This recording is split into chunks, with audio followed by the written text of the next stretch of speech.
Okay. The port SD20 appears to be coming out at roughly a 90-degree angle.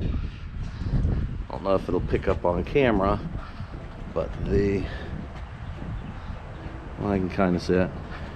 The starboard is canted forward a little bit, maybe 5 degrees, somewhere between 5 and 10 degrees.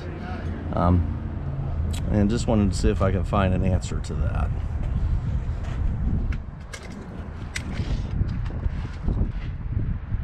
From the channel down to the center of the spline shaft is about 8 3/4 inches. And from the center channel on the port side is just shy of 8 inches. So obviously that angle is pretty